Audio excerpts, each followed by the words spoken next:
Hello friends, ఎలా ఉన్నారు? My name is Lankala Jyothi. Welcome to my channel. భాగ్యనగరానికి మణిమకుటంగా శోభిల్లుతున్న శ్రీ రామానుజాచార్య సమతామూర్తి ఆధ్యాత్మిక కేంద్రం మరియు 108 దివ్య దేశాల దేవాలయాలను నేను ఈ వీడియోలో చూపించబోతున్నా. చూసి తరించండి. ఈ ఆధ్యాత్మిక కేంద్రం హైదరాబాద్ నగరానికి 30 కిలోమీటర్ల దూరంలో ముచ్చింతల అనే గ్రామంలో 45 ఎకరాల్లో నిర్మించబడింది. బహు విశాలమైన కార్ పార్కింగ్ కూడా ఇక్కడ కలదు. ఇక్కడ 4 ప్రధాన ద్వారాలు ఉన్నాయి. లోపలికి వెళ్ళడానికి టికెట్ తీసుకోవాల్సి ఉంటుంది. ఇక్కడ సెల్ ఫోన్లు లోపలికి అలో చేయరు. ఒక కౌంటర్ ఉంటుంది, అక్కడ డిపాజిట్ చేసుకోవాలి మన సెల్ ఫోన్లను. వీకెండ్స్ బాగా రద్దీగా ఉంటుంది. ఇక్కడ లోపల ప్రవేశించడానికి టికెట్ తీసుకోవాల్సి ఉంటుంది. పెద్దవారికి 200, పిల్లలకి 125 రూపాయలు.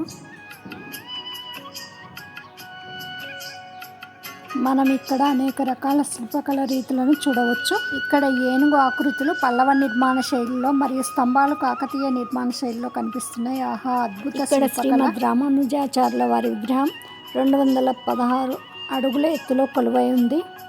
ఈ విగ్రహం ప్రపంచంలో 2వ ఎత్తైన విగ్రహంగా కొనియాడబడుతోంది. ఇక్కడ పద్మాసనంలో ఉన్నటువంటి శ్రీమద్ రామానుజాచార్యుల వారి సుందరమూర్తిని మనం చూడవచ్చు. ఈ ఆధ్యాత్మిక కేంద్రం 3 ఫ్లోర్లలో నిర్మించబడింది. శ్రీమద్ రామానుజాచార్యుల చుట్టూ 108 ఆలయాలు నిర్మించారు. దివ్య దర్హాసంతో శ్రీమద్ రామానుజాచార్యుల వారు మనకు దర్శనమిస్తున్నారు.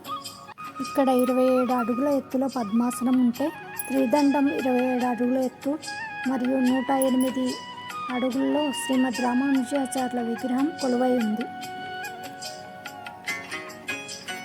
మనం ఈ దివ్యక్షేత్రంలో అడుగు పెట్టగానే ఎత్తైన ధ్వజస్తంభాన్ని చూడవచ్చు.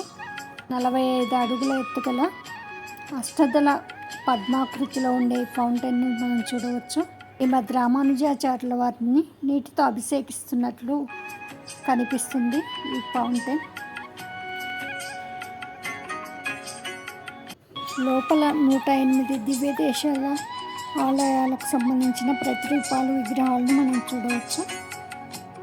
ఈ ఆలయాలు దర్శించుకోవడానికి 1 గంట సమయం పడుతుంది. ఇది దివ్యమైన భాగ్యంగా నేను భావిస్తున్నాను. శ్రీ రామానుజాచార్యుల వారు 120 సంవత్సరాలు జీవించారని 120 కేజీల స్వర్ణ విగ్రహాన్ని ఇక్కడ ప్రతిష్ఠించారు. ఇక్కడ రాత్రి 7 నుంచి 7:30 వరకు లేజర్ షో ఉంటుంది. చాలా అద్భుతంగా కనిపిస్తుంది ఇక్కడ. Wow, so nice. వీడియో ఎలా ఉందో తెలియజేయండి. Please like and share, subscribe. Thank you everyone.